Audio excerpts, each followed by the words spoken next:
Hello students, this is Srikanth Darwati. You watching Srikanth Ideal Chemistry. Today's session we are discussing about next organic reagent, that is selenium dioxide. So selenium dioxide is a specific oxidizing agent and it acts as a electrophile. It's a specific oxidizing agent and act as a electrophile. Actually, the selenium dioxide is works on allylic oxidation, allylic hydroxylation, and dehydrogenation. So, what is selenium dioxide acting as a specific oxidizing agent? It acts as electrophile, and it works on allylic oxidation, allylic hydroxylation, and dehydrogenation, and it's always generate OH group at allylic position. First one, its work on allylic oxidation, allylic hydroxylation, and dehydrogenation. This is okay. So we will discuss about one by one. So first one is allylic oxidation.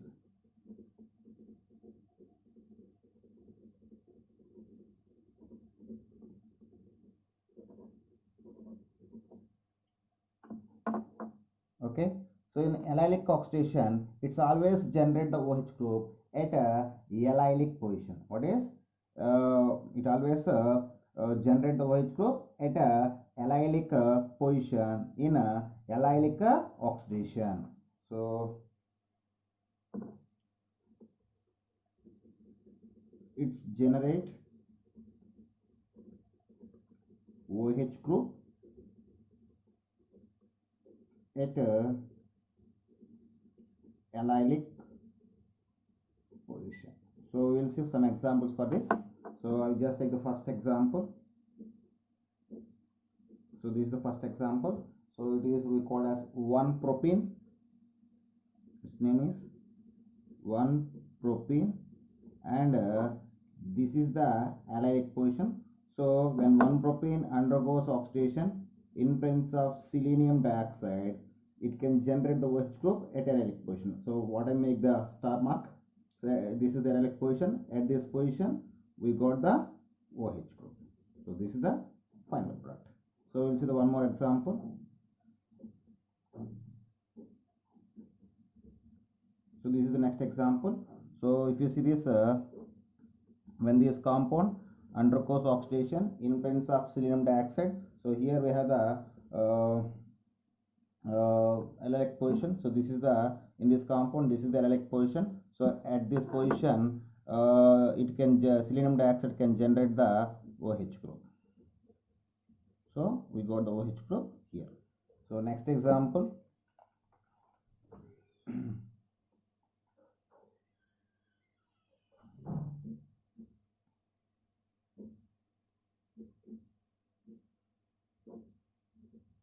So this is the next compound. So in this compound, we have the two allylic positions. Sorry, this is the first allylic position, and this is the these two are the so here we have the three allylic positions, 1, 2, 3. So in these two things, anyone is same. So we can say that two allylic positions. So the selenium oxide can produce the OH groups, and here also, but it is always preferred for this situation. Okay, then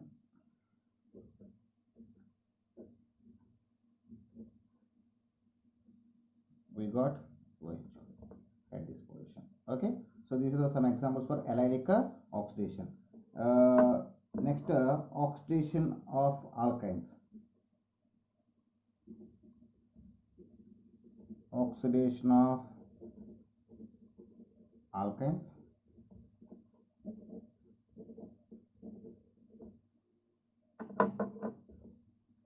So when I alkanes are undergoes oxidation in presence of selenium dioxide, they can generate the carbonyl group.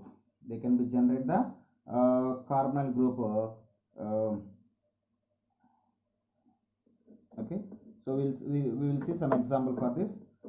Just take the first example, or C triple bond Cr. So this is the example for alkyne.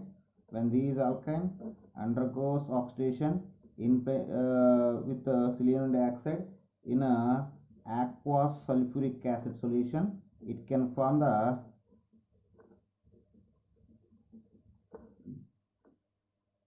glyoxylic acid.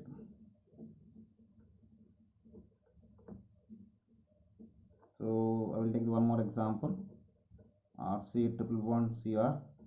So these alkane undergoes oxidation in presence of selenium dioxide in a aqueous sulfuric acid. It can form the dicarbonyl compound. So this is the dicarbonyl compound. So when alkanes are undergoes oxidation in presence of selenium dioxide in aqueous sulfuric acid, they can form the dicarbonyl compound. So COOH also you can write like this. So two carbonyl compounds. So these are the examples for oxidation of alkynes. Next, so next one is relay oxidation.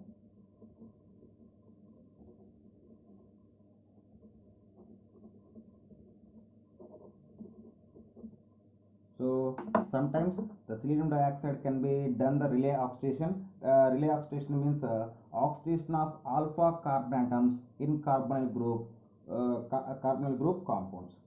So it's done relay oxidation. So what is meant by relay oxidation? So relay oxidation means oxidation can be possible between the alpha carbon atoms of a carbonyl compound. So oxidation possible between a alpha carbon atoms of carbonyl compounds. Okay, so we see the example. So this is the carbonyl compound.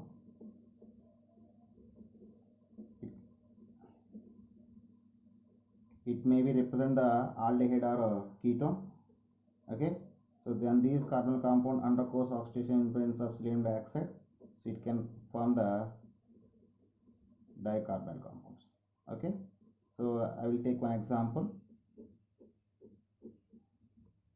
So this is benzaldehyde. When benzaldehyde undergoes oxidation in presence of selenium dioxide, it can form the compound like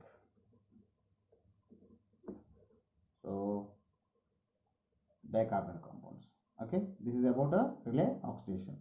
And next is dehydrogenation. What is dehydrogenation? Okay, so dehydrogenation, so it can be done the dehydrogenation at alpha carbon atoms present besides to the functional group. So we will see one by example.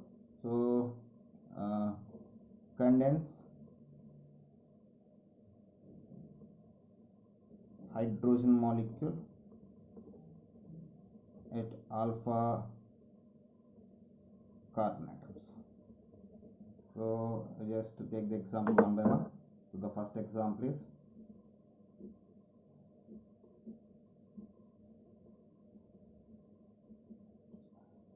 so these are compound undergoes oxidation in presence of selenium dioxide. So these two are the alpha carbon atoms. So the dehydrogenation can be done between these two alpha carbon atoms. So finally we got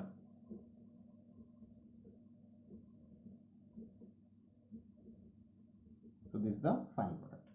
So next one more example.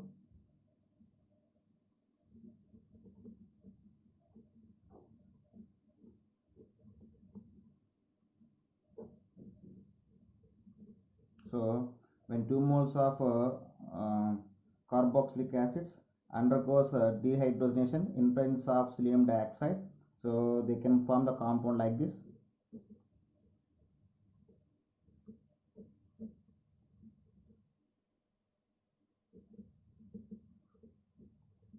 Okay, for better understanding, so you can take the 2 moles of acetic acid like this,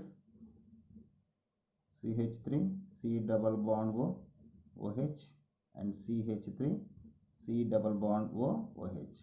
So these two are the alpha carbon atoms. So the hydrogen molecule removed from these two carbons. Here onwards one hydrogen, and here onwards one hydrogen can be removed. So both are can find the mutual bond. So we got the final product like this. Okay. And next example.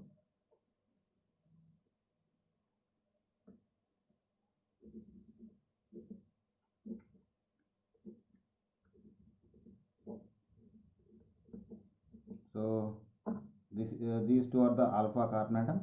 So that hydrogen molecule can be removed from these two carbons. So we got the final product like this.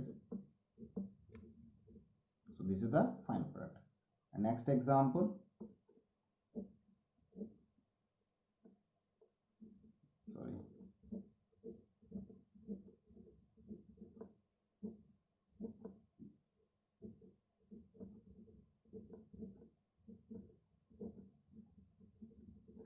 So in this compound, so these two are the alpha carbon atoms. So the dehydrogenation, this compound undergoes dehydrogenation in presence of selenium dioxide.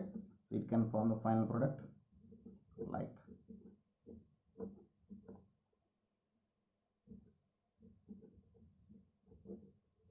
This is the final product. And next and last example for dehydrogenation.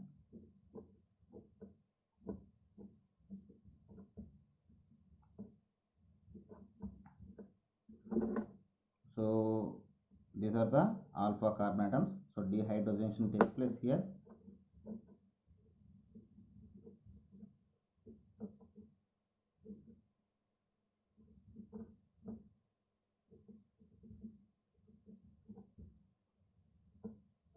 Okay, so these are the examples for a dehydrogenation.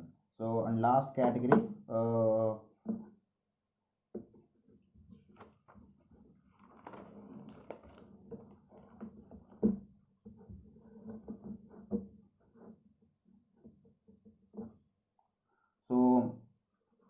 the selenium dioxide can change the reactive methane group into the carbonyl group. So what is meant by reactive methane group means the methane group which is surrounded by the electron withdrawing groups we call as a relative methylene group or reactive methane group. So it changes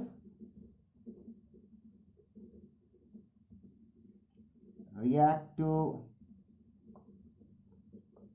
methylene group into carbonyl group. So reactive methylene group means, for example, if you feel this is the active methylene group, this active methylene group is surrounded by electron withdrawing groups. So this is we call as a reactive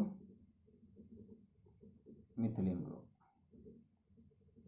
Okay, so the methylene group which is surrounded by the two electron withdrawing groups we call as a relative methylene group. So we will see one example for this model. So the first example is RCH2 CH2 CH4. So in presence of selenium dioxide, so this is we call as active methylene group.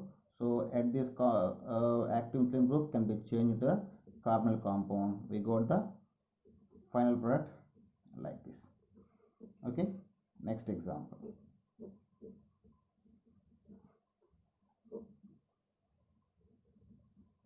So this is the active methylene group. So at this position we got the carbonyl group. Okay, and one more example.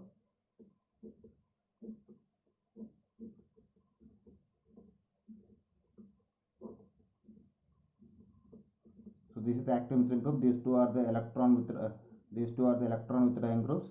So we got the carbonyl compound, carbonyl group here. Okay, and next example.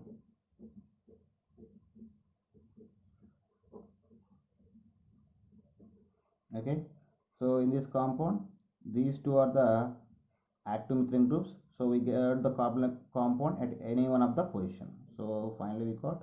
So I'm taking here. Okay, next compound.